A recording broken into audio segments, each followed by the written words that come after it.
Far away from Earth, in a golden palace that floated above the bright clouds of the planet Vorx, lived Princess Lyra, daughter of King Thalos, ruler of the Vorexian Empire. The palace shone like a crystal mountain under the light of two suns. Its long halls were made of silver stone, and the walls changed color with every hour. It was a place of beauty, yet inside sadness had begun to grow. For weeks, the princess had not eaten a full meal. Every dish made by the royal chefs was returned untouched. The servants whispered that the young princess was sick. The healers tried all they knew, bringing the best medicines and fruits of Vorx, but nothing helped. Her body grew weak and her bright skin turned pale blue. Even her voice became soft like a faint echo. King Thalos loved his daughter deeply, but his pride was greater than his worry. The Vorexians were known as one of the strongest species in the galaxy. They ruled many worlds and looked down upon others, especially humans. The king believed that no help from any weaker race could ever be needed.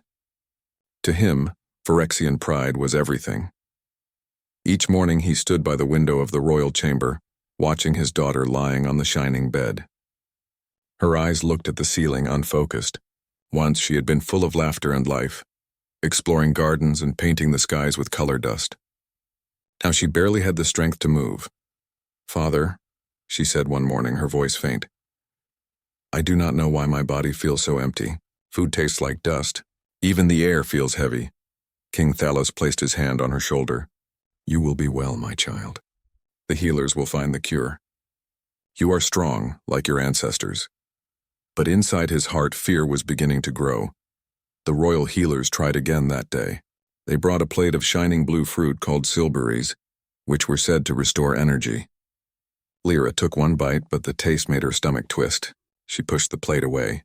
The head healer looked nervous. "My king," he said carefully, "it is as if her body rejects all Vorexian energy. This is beyond our science." "Then expand your science," the king said sharply. "You are healers of the royal bloodline. Do not bring me excuses." The healer bowed and left the room quickly. Outside, he whispered to another, "If this continues, the princess will not survive the next moon." Word of the princess's illness spread through the palace and soon across the planet. The citizens gathered outside the palace gates, offering prayers and gifts. Children sang songs hoping their princess would recover. But days turned to weeks and her health only declined. One evening, Queen Alara, the mother of Lyra, entered the room quietly. She carried a soft light globe that glowed like a small sun. Sitting beside her daughter, she brushed Lyra's long silver hair gently. "My dear one," she whispered, "what is it that your heart desires? Tell me anything. I will bring it to you." Lyra opened her eyes. "Mother, it is not my heart that is empty. It is my spirit. I feel like something inside me is fading away. I dream of colors I have never seen and smells I cannot describe. It is like my body is asking for something that does not exist here." Queen Alara's eyes softened with worry. "Perhaps it is something from another world," she said quietly. King Thalos, who had just entered, frowned. "Nonsense. Our world has everything. There is nothing greater than Vorx. You will not speak such weakness," but deep down, even the queen could see the fear behind his stern words. Later that night, while the palace slept, Queen Alara called for her trusted advisor Mayan, an old scholar who had studied the stars and the cultures of other worlds. His white eyes reflected the moonlight as he entered the royal chamber. "Tell me, Man," she said softly, "is there anything beyond our world that could help my daughter?" The scholar hesitated. "My queen, I have read of many species, but there is one that fascinates me: the humans of Earth.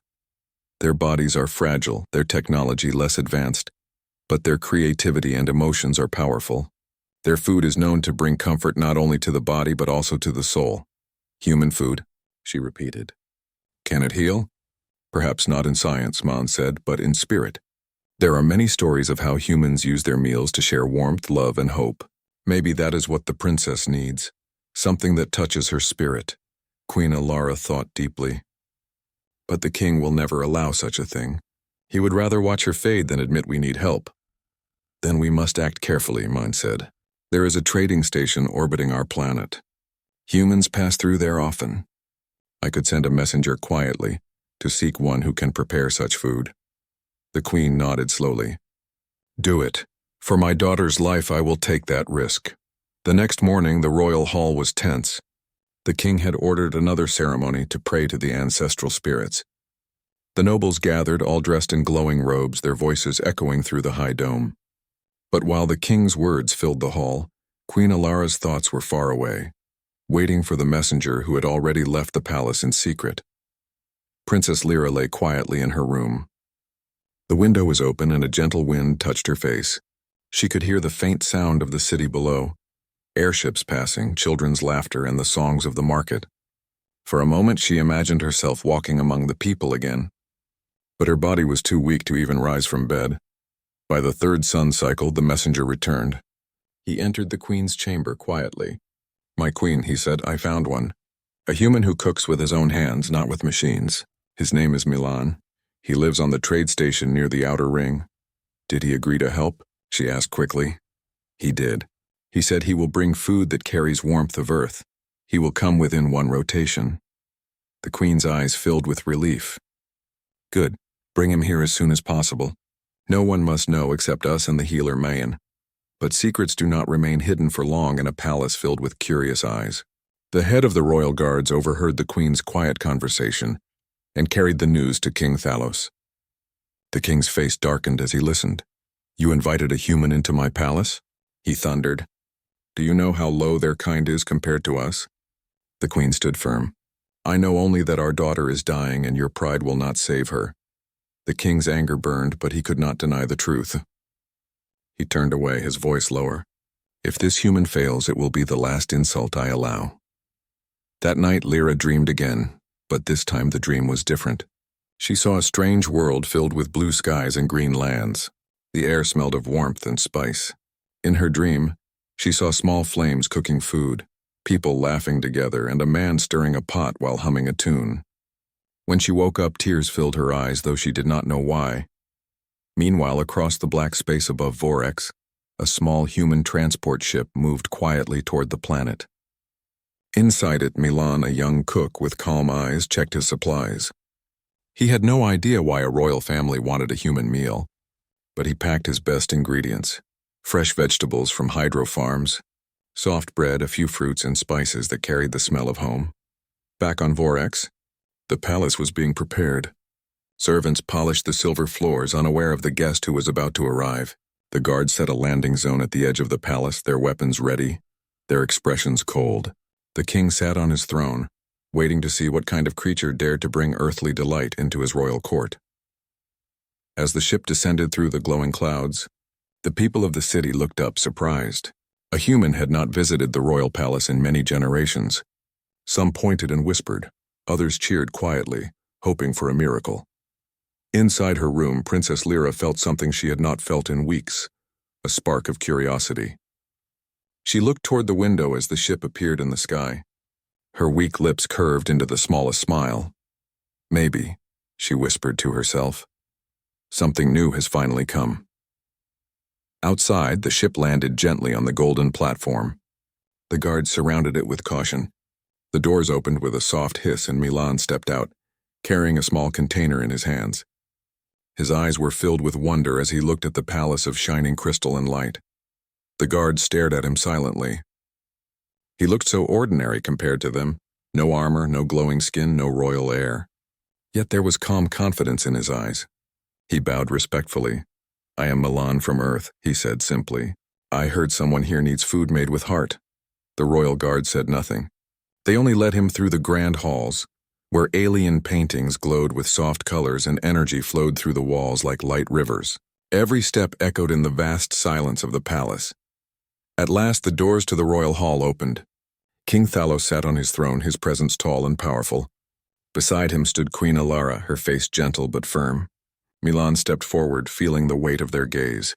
"So," the king said slowly, "you are the human who believes he can do what our greatest healers cannot." Milan looked up, meeting his eyes without fear. "I am not a healer, my king. I am only a cook. But sometimes food can do what medicine cannot." The hall grew silent. Even the sound of the light crystals seemed to fade. King Thalos studied the human for a long time before finally saying, "Then you shall try. If you fail, you will leave this world and never return." Milan nodded. "Then I will do my best to succeed." Queen Alara's eyes met his, filled with quiet hope. She led him toward the royal kitchen, where golden pots and floating pans waited. Milan unpacked his ingredients carefully. The golden kitchen of the Virexian palace looked nothing like any kitchen Milan had seen before. The walls glowed with soft silver light, and strange tools floated in the air, moving on their own. There were no stoves, no fire, no smell of real food. Everything was cold and perfect, controlled by energy and code. The royal chefs stood around him, their long robes trailing behind them. Their faces showed doubt and a little amusement. To them, this human looked plain.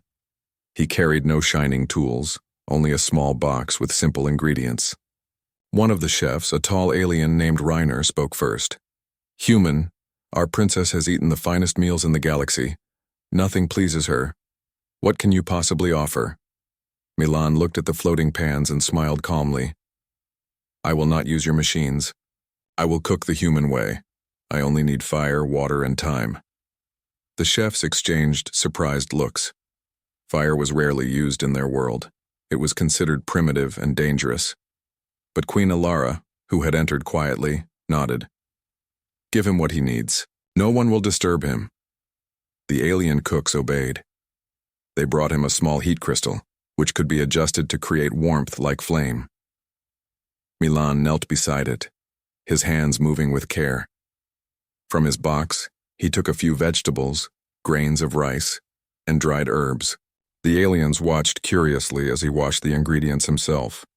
They had never seen a cook work with such patience and touch. As he cut the vegetables with his simple knife, the soft sound of chopping filled the silent room. It was slow and rhythmic, almost like music. Then came the sound of water boiling. Steam rose in gentle waves, and soon the first scent spread, warm, earthy, and comforting. The royal chefs moved closer, their noses twitching. "What is that smell?" one asked quietly. "It is soup," Milan said, stirring the pot. "Something humans eat when they are sick or tired. It is simple, but it brings comfort. I learned it from my grandmother." Reiner frowned. "Your grandmother was a healer?" Milan smiled. "No. She was just someone who loved her family. But that is the same thing sometimes." The aliens did not understand his meaning, but they stayed to watch. The warmth from the small fire crystal filled the room.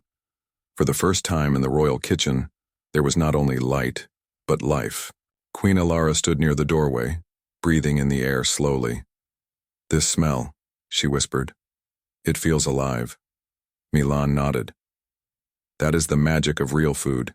It carries memories. On Earth, people cook to share love and care. Maybe that is what your princess needs." After some time, he placed the soup into a small silver bowl. It was golden in color, with floating pieces of vegetables and herbs. The smell was soft, but full. He added a piece of bread beside it, baked quickly in the small oven he had made from the heat crystal, and a metal dish. When everything was ready, Milan lifted the tray carefully. "It is done," he said quietly. Queen Alara looked at the bowl with a strange hope in her eyes. "I will take it to her myself." But Milan shook his head gently. "Let me take it. A cook should be the one to serve his food to the one it is meant for. Sometimes the soul of the cook is part of the meal." The queen hesitated, but finally agreed. "Very well, come with me. But know that if she is harmed or refuses it, the king will not be kind." Milan only nodded and followed her through the long crystal halls. The sound of their steps echoed softly. Servants stopped to stare at the sight of a human walking beside the queen. Some whispered that maybe this man was the one who could save their princess. Others shook their heads, not believing it possible. At last, they reached the chamber of Princess Lyra. The room was filled with light from the twin suns outside. The princess lay weakly on her bed, her hands resting on her chest. She turned her head slowly when she heard the door open. "Mother," she said softly, "who is this?" Queen Alara smiled gently. "This is Milan. He is from Earth. He brings food unlike any we have." Lyra's eyes moved to the tray in his hands. The smell reached her before the sight did. It was warm and kind, not sharp or strong like alien dishes. It reminded her of her dream. That strange place full of color and laughter. Milan bowed low. Princess, I made this for you. It is a simple meal from my world. Please try a little. If you do not like it, I will take it away. The princess looked at her mother. The queen gave a small nod. Slowly, Lyra sat up with help from her pillows. Milan placed the tray beside her and lifted the bowl gently. When the first spoonful touched her lips, the room grew silent. Everyone watched. The princess paused, then took another bite. Her eyes widened. She swallowed and a soft color returned to her face. It feels warm, she whispered. Not just in my mouth, but here. She touched her chest lightly. What is this feeling? Milan smiled. It is what humans call comfort. It is what we feel when we eat food made with care. The queen's eyes filled with tears. Lyra, does it hurt you? No, Lyra said quickly. It feels like light inside me. She ate slowly, each bite giving her strength. The guards, outside, could hear soft laughter, something they had not heard in weeks. When the bowl was empty, Lyra leaned back, smiling faintly for the first time since her illness began. King Thalos entered the room at that moment, his robe flowing like a storm behind him. He saw the empty bowl and the smile on his daughter's face. His eyes narrowed. What is happening here? Queen Alara turned toward him. She has eaten, my king. The human's food has given her strength. The king looked at Milan with disbelief. You are saying this human made our daughter eat what we could not? Before the queen could answer, Lyra spoke. Father, please. His food. It is different. It feels alive. The king stepped closer and looked at Milan sharply. What did you put in it? Some kind of drug or energy? Nothing but food and care, Milan said calmly. Your daughter's body needed more than taste. It needed warmth. The king frowned deeply but said nothing more. He turned away, clearly unsure what to think. That night, the palace was full of quiet excitement. The news spread quickly. Servants whispered that the princess had finally eaten. The nobles sent gifts to thank the gods, but in the kitchens all talk was about the human who had done what no healer could. Milan, however, stayed humble. He cleaned his small cooking area and looked out of the palace window. The stars outside reminded him of Earth. He missed his small shop on the trade station, where travelers smiled after tasting his food. But here he felt something greater. Queen Alara visited him in the kitchen. You have done something no one thought possible, she said softly. You have given hope back to this palace. Milan shook his head. I only made soup, my queen. The real miracle is your daughter's will to live. The queen smiled. You speak simply, but your heart is wise. Tomorrow I will ask you to cook again. If the princess continues to grow stronger, the king himself will have to admit that your world has something special. The next morning, Princess Lyra woke before sunrise. Her body felt lighter, and for the first time, she wanted to walk.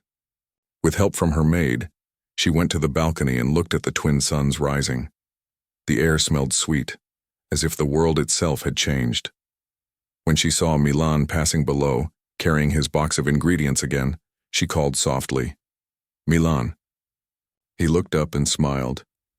Good morning, princess. How do you feel? Better, she said with a soft laugh. What will you make today? Something new, he replied. Bread and fruit. On Earth, we eat it in the morning to start the day with energy. I will wait for it, she said, her voice filled with gentle hope. Throughout the day, Milan worked again, this time allowing the royal chefs to help. He showed them how to knead dough with hands instead of machines. The aliens found it strange but interesting. The smell of baking bread filled the kitchen again, and even the guards outside looked curious. When the bread was ready, golden and soft, Milan placed it beside sliced fruit. He carried it to the princess once more. She ate slowly, smiling between bites. This is happiness, she said. It is like eating sunshine. From that day on, her health began to return. The color of her skin brightened, her steps grew steady, and laughter returned to her room. The palace, once silent, now buzzed with life again. Yet not everyone was pleased. Some nobles whispered that allowing a human to work in the royal palace was shameful. They said it lowered the pride of Vorex. But the people outside the palace did not agree. They began to speak of Milan as the warm hands of earth, the man who saved their princess not with weapons or power but with kindness. King Thalos still refused to speak openly about it, but every night he would visit his daughter secretly, watching her eat and smile. Though he never said it aloud, even he began to feel respect for the strange human cook. And so, the palace of Vorex, once proud and cold, began to change slowly. All because one human had carried warmth from a small planet far away and shared it with those who had forgotten what it meant to feel alive. That warmth would soon spread beyond the royal kitchen, beyond the palace walls, and across the stars, changing the fate of both worlds forever. The next morning, the golden halls of the Vorexian palace were brighter than ever. Princess Lyra woke feeling stronger, her body no longer heavy with weakness. Sunlight spilled through the tall windows, glinting off the polished floors and reflecting on the walls that changed color with the hours. She took a deep breath and smiled as she looked at the balcony. Outside, the city of Vorex shimmered under the twin suns. Ships floated in the air, markets bustled with life, and flowers on the terraces glowed faintly in every color of the rainbow. Princess Lyra's smile faded for a moment when she remembered how weak she had been. But then her eyes found Milan, the human cook, entering the kitchen with his box of ingredients. The warmth of his presence was comforting, like the sunlight itself. "Good morning, Princess," Milan said, bowing respectfully. "Today I want to prepare something special for you." "It is called a feast." "A feast," Lyra repeated, curiosity sparkling in her eyes. But yesterday's meal was enough. Milan shook his head with a gentle smile. Yesterday was only the beginning. Today we will explore more tastes from my world. I promise you it will be unlike anything you have ever experienced. The princess clapped her hands softly, filled with excitement. "Then let us begin," she said. Word had already spread through the palace that the human cook was preparing another meal. Royal guards, palace staff, and even some curious nobles hovered near the kitchen doors. They wanted to see if this human could continue the miracle he had started. The air was tense, filled with anticipation. Milan began carefully. He arranged his ingredients on the counter: soft bread, fresh fruits, vegetables, grains, and a few herbs that gave off a pleasant aroma. He did not use the floating tools or the machines that the alien chefs normally relied on. Instead, he rolled the dough with his hands, kneaded it slowly, and shaped it with care. Steam rose from the small fire crystals he had placed nearby, giving the room a warm and inviting glow. Reiner, the tallest of the royal chefs, watched in fascination. "He actually touches the ingredients himself," he whispered to another chef. "In our kitchens, we rely on machines for perfection. But there is something alive in what he is doing." Queen Alara stood beside the doorway, smiling softly. "Yes," she whispered back. "That is the difference. Food that is made with care carries something beyond taste. It carries spirit." As the bread baked and the vegetables softened, Milan hummed a quiet tune. It was simple, gentle, and almost magical. The room seemed to change with the sound. Even the cold, shining tools of the Vorexian kitchen seemed to hum in rhythm with his voice. Finally, he arranged the meal on a silver tray. There were bowls of soft soup with colorful vegetables, small loaves of bread, slices of fresh fruit, and a light dessert made from sweet grains. The aroma alone filled the hall and drifted toward the corridors. Princess Lyra, who had been watching from her bed, felt her stomach rumble in anticipation. It was not hunger in the ordinary sense. It was a desire she could not fully explain.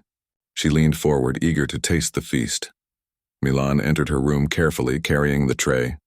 "Princess," he said softly, "this is a meal from Earth. I hope it brings you joy and strength." Lyra's eyes widened at the sight. The colors, the shapes, and the smells were entirely new to her. She reached out and touched a piece of bread. It felt soft and warm, unlike anything she had ever held. "Please try a bite," Milan encouraged. With a small nod, she picked up a spoonful of soup. The moment it touched her lips, her eyes lit up. A wave of warmth spread through her body. It was not just food. It was comfort, energy, and a sense of being cared for all at once. She swallowed slowly, savoring the taste. The palace fell silent. Guards, servants, and even the royal chefs watched in awe. The princess's eyes filled with light and her pale cheeks began to glow softly. This is incredible," Lyra whispered, her voice trembling with emotion. "I have never tasted anything like this." Milan smiled gently. "It is simple food, princess. But it is made with thought and care. On Earth we believe that food can heal more than the body. It can heal the heart and spirit as well." Lyra took another spoonful, then a piece of bread, then some fruit. Each bite seemed to bring her more strength. She could feel energy returning to her limbs. Her laughter, soft and melodic, filled the room. King Thalos entered at that moment, his robe flowing behind him. He had been watching from a distance, and now he stepped forward, curiosity and pride mixed in his gaze. "Princess," he said, his voice deep and commanding. "What is happening?" Lyra looked up, her eyes shining. "Father, the food. It is wonderful. It makes me feel strong. It makes me feel alive." The king turned his eyes to Milan. The human stood calmly, hands folded in front of him. "You claim this is your doing?" "Yes, my king," Milan said simply. "I only prepared the meal. The healing comes from your daughter's spirit and her body responding to something it needed." King Thalos frowned. He did not fully understand, but he could not deny the truth. His daughter had smiled, laughed, and eaten a full meal for the first time in weeks. The palace had been silent with worry, and now it was filled with life again. Queen Alara stepped forward. "My king, perhaps we should consider that there is wisdom in other worlds. This human has brought comfort where our own science has failed." The king's gaze softened, though he did not speak.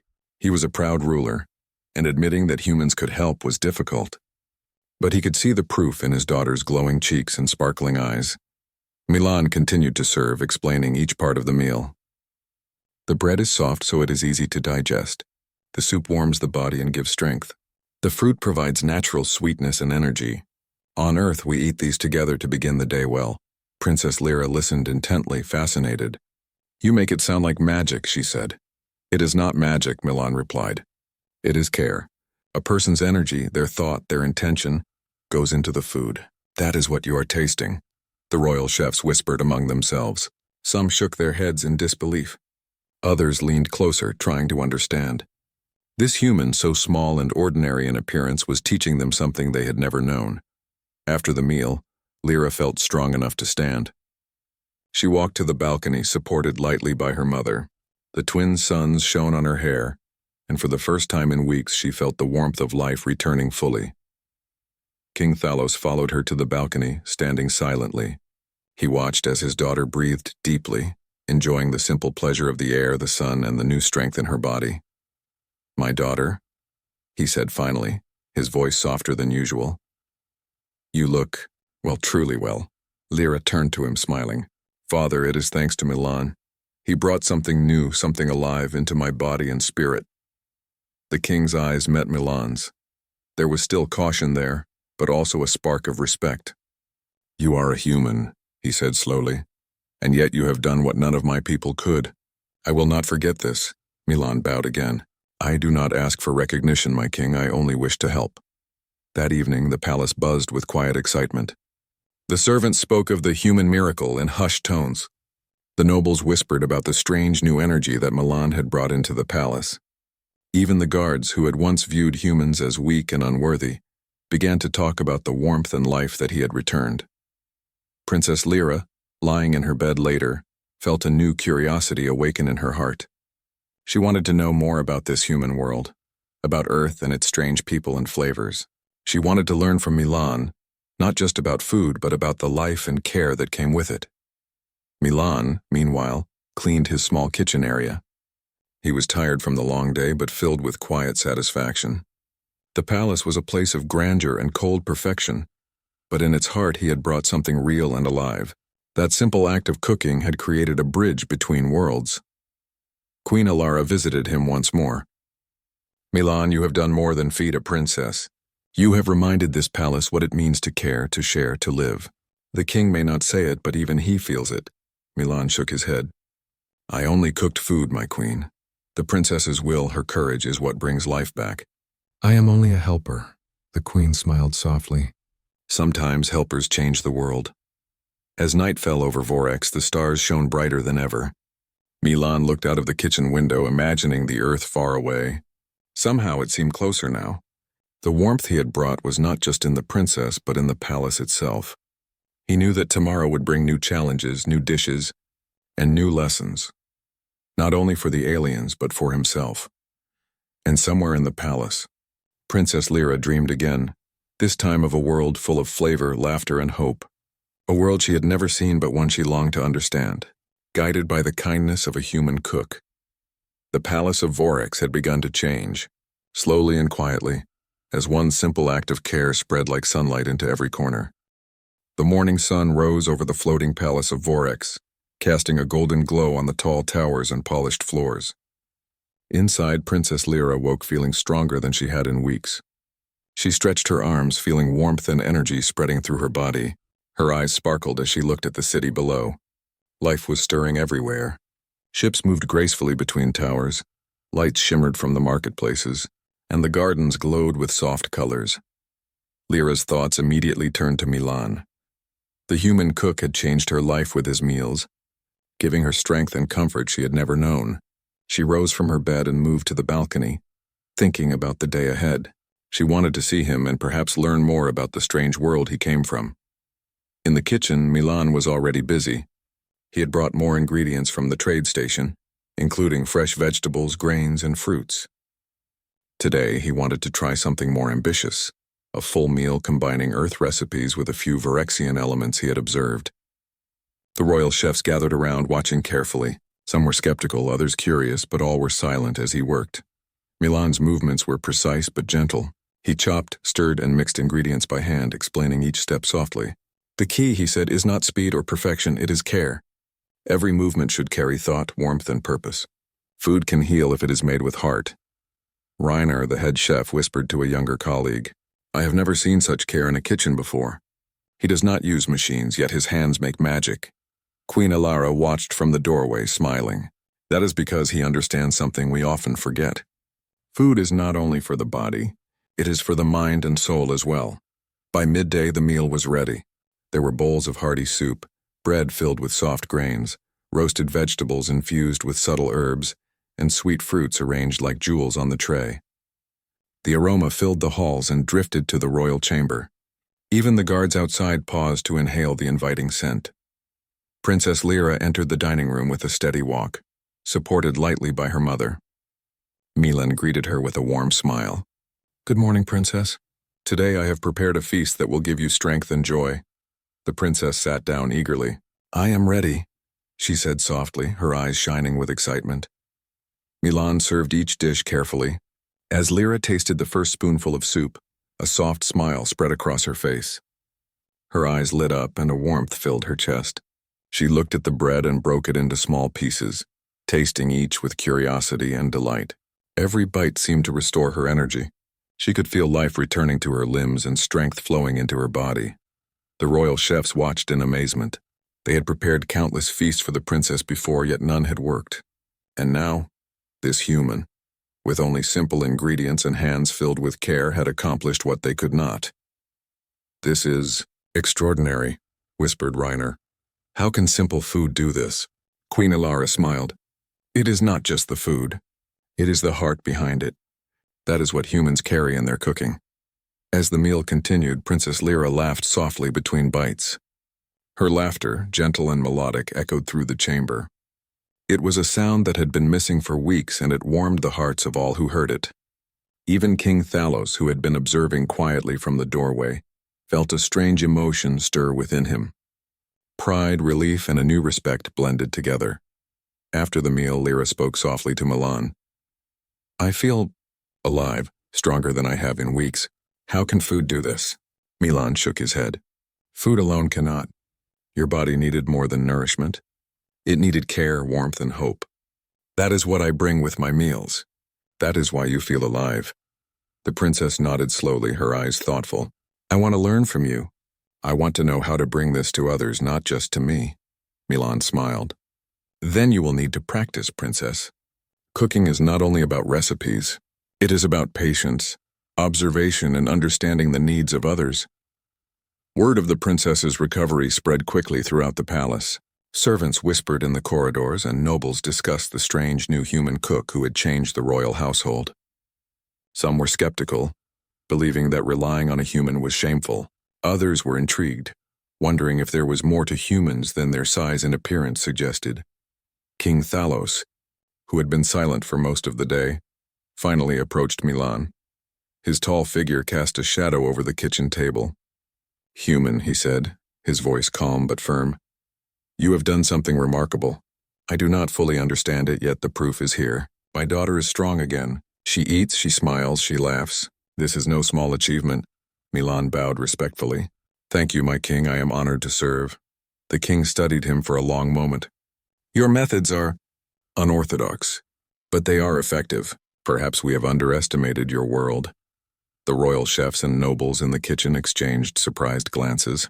For the first time, the king had openly acknowledged the value of a human. Though he did not speak further, his recognition was enough to shift the attitudes of those around him. Over the next few days, Milan continued to prepare meals for Princess Lyra. Each meal was different, using a combination of earth ingredients and carefully selected Vorexian elements. He taught the palace chefs some basic techniques, showing them how to knead dough, roast vegetables slowly, and combine flavors in new ways. Slowly, the chefs began to understand the value of his methods. They learned that the warmth of the cook, the thought put into each step, could enhance the food beyond the sum of its ingredients. Princess Lyra spent more time with Milan. She watched him work, asking questions and learning each step carefully. She was fascinated by the way he treated food as more than a necessity, as something that could touch hearts and minds. Sometimes she helped him stir or knead dough, giggling at the strange sensation of warmth in her hands. One afternoon, while preparing bread together, she asked quietly, "Milan, why do humans care so much about food?" He paused, considering her question. "On Earth, we have learned that sharing food is sharing life. It is a way to show care, to connect with others. When we cook for someone, we put a part of ourselves into the meal. That is why food can heal more than the body. It can heal the heart." Lyra listened, her eyes wide. "I have never felt this before. I want to understand it better." Milan smiled. "Then you will. But it takes time, and it takes patience." Meanwhile, outside the palace, rumors about Milan spread among the citizens of Vorex. They spoke of the human who had restored the princess to life. Children called him the warm-handed human, and merchants discussed the miracle of his meals. Even some nobles began to consider that perhaps humans were not as weak or unworthy as they had thought. Within the palace, however, tension still simmered. Some elders whispered to each other that the king should not allow a human to influence the royal family. They feared it would weaken the authority of Vorexian traditions. Others argued that the results could not be ignored. The princess was recovering, the palace was calmer, and the people spoke of hope. King Thalos, always proud and cautious, considered the opinions of his advisors. He did not fully understand the human or his methods, but he could not deny their success. His daughter's health had returned, her spirit was strong, and the palace was brighter than it had been in years. Slowly, respect grew in his heart, not just for the results, but for the human himself. One evening, King Thalos summoned Milan to his private chambers. The room was decorated with golden crystals and glowing patterns, reflecting the light of the twin suns. The king sat behind a large desk, his expression serious. "Human," he said, "you have done something remarkable. My daughter is alive because of you. Your methods are strange, your world unknown to us, but you have earned my respect." Milan bowed low. "Thank you, my king. I only wish to help and serve." The king studied him closely. "Tell me, how can your world create such meals? How can such small creatures have so much power in simple things?" Milan smiled gently. "We are small, yes, but we believe in care and connection. Food is one way we show that. It is not strength of body or technology that matters most. It is thought, intention, and kindness. That is the power I bring." King Thalos was silent for a long moment. Then he nodded slowly. "Very well. You may continue here. But know this. You are under my watch. Fail and there will be consequences." "I understand, my king," Milan replied. The king's expression softened slightly. "But succeed, and you will have the respect of this palace and perhaps more." Princess Lyra, who had overheard part of the conversation from the doorway, felt her heart swell with gratitude. Milan had not only healed her body, but he had earned the respect of her father. That respect, she realized, could open the doors for greater understanding between worlds. That night, as Milan returned to the kitchen to prepare a small meal for himself, he looked out at the palace gardens. The flowers glowed softly under the twin moons, and the air smelled sweet. The palace was no longer just a place of cold perfection. It had warmth, life, and hope, all because of a human who had shared the simple gift of care through food. Princess Lyra watched from her balcony. Thinking of the meals she had eaten and the lessons she had learned, she felt a connection to Milan that went beyond teacher and student. He had shown her a new way to see the world, a way to value kindness, patience, and thoughtfulness. The palace of Orcs was more alive than ever. The halls shone under the light of the twin suns, reflecting golden colors across the polished floors. Servants moved quickly, arranging tables and decorations for a grand feast. Today was special. Not only had Princess Lyra fully recovered, but King Thalos had agreed to host a celebration. The purpose of the feast was clear.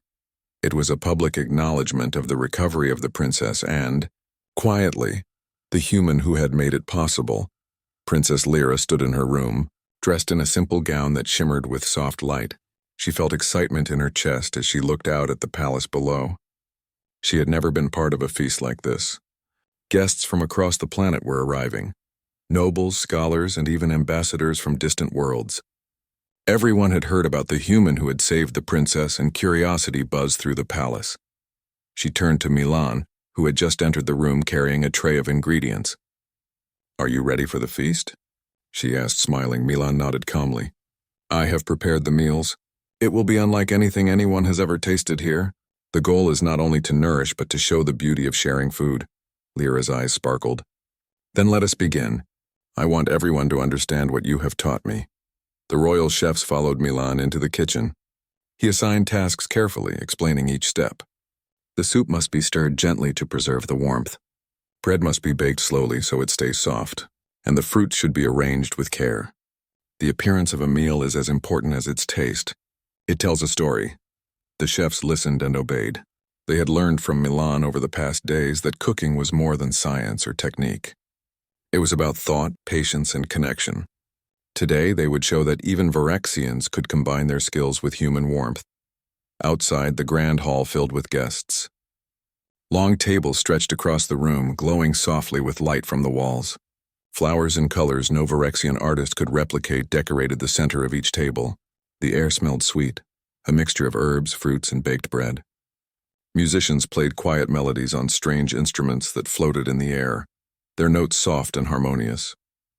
King Thalos entered the hall, tall and commanding as ever. His eyes swept across the crowd, finally resting on Milan. The human stood quietly near the kitchen doorway, observing the room.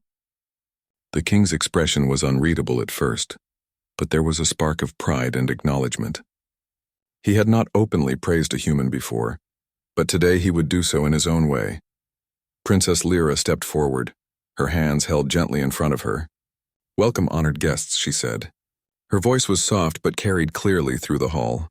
"Today we celebrate not only my recovery but the unity of care, thought, and warmth. We have learned that strength is not only in power but in kindness and understanding." The guests murmured, impressed by the young princess's words. Many had never seen her speak so freely and confidently. Some whispered about the human who had helped her find strength. Milan began the first round of serving. Bowls of warm soup were placed in front of each guest. The aroma filled the room, and curiosity shone in every eye. Guests hesitated at first, unsure how to react.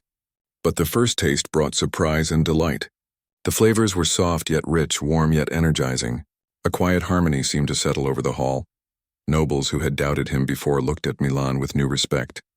Their hands moved to their plates eagerly, tasting each element of the meal. They exchanged glances, some smiling, others nodding. The palace guards, usually reserved and silent, murmured in quiet amazement.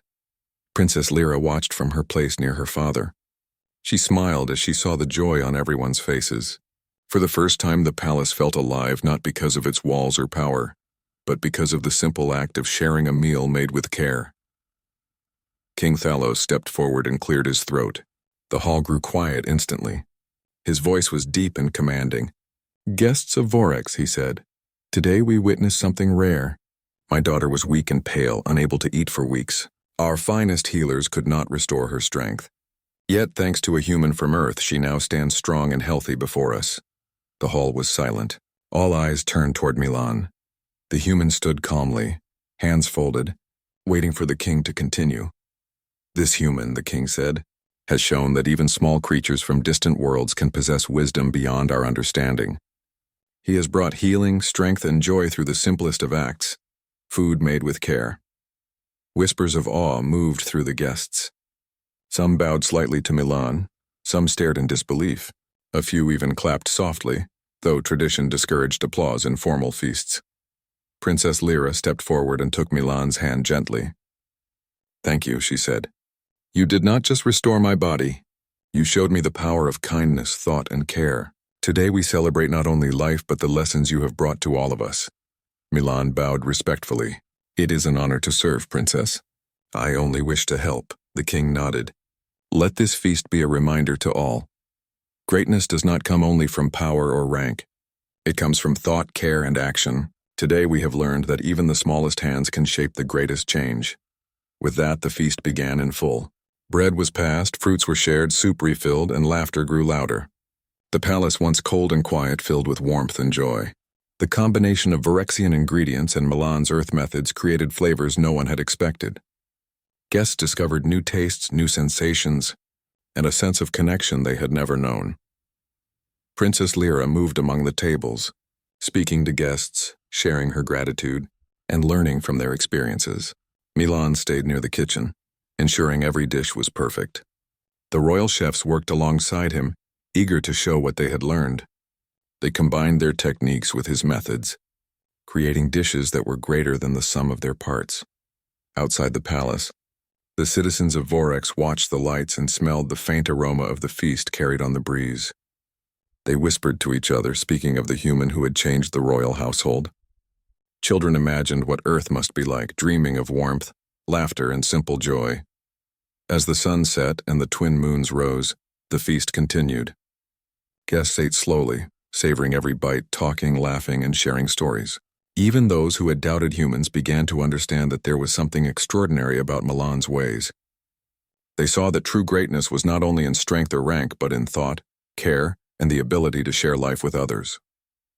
Finally, as the night grew quiet, King Thalos stood once more. His tall figure cast a shadow over the tables. "Today," he said, "we have learned a lesson that will remain with us always. A small human has reminded us of the power of care, thought, and connection. He has restored life, joy, and understanding to our palace. Let this be known. Earth may be distant, but its people can teach lessons greater than any empire's wealth or power." The guests bowed respectfully. Some nodded to Milan, some to the princess, and some to the king, recognizing the importance of what had occurred. Princess Lyra approached Milan once more. "Thank you," she said softly, her eyes bright. "You have given me life, laughter, and lessons I will never forget. I hope one day I can share them with the entire world." Milan smiled. "You already are, Princess. Today you shared it with everyone here. That is the greatest gift of all." The king watched the exchange quietly. Though he said nothing, a small smile crossed his face. Respect, understanding, and perhaps admiration had grown in his heart. For the first time, he considered that humans, small and fragile though they might seem, could be powerful in ways that Vorexians had never imagined. As the feast came to an end, guests began to leave carrying the memory of flavors, warmth, and connection with them. The palace, though quiet again, glowed with a new kind of energy, one of hope, understanding, and unity. Princess Lyra and Milan stayed behind in the kitchen, cleaning up the last of the dishes. "Do you think they understood?" Lyra asked softly. "I believe they did," Milan replied. "They may not say it immediately, but what they experienced tonight will stay with them. Change often begins quietly with small acts, and tonight we planted a seed." Lyra nodded, her heart full. "I want to learn more. About your world, your ways, everything," Milan smiled gently. "Then you will, Princess. And together, perhaps we can show many worlds the same lesson. Care, thought, and kindness are stronger than power or wealth." That night, as the twin moons reflected light across the golden palace, Princess Lyra lay in her bed feeling content and alive. Milan rested in the small quarters prepared for him, thinking of the journey ahead. The palace of Vorex, once proud and cold, had learned something new.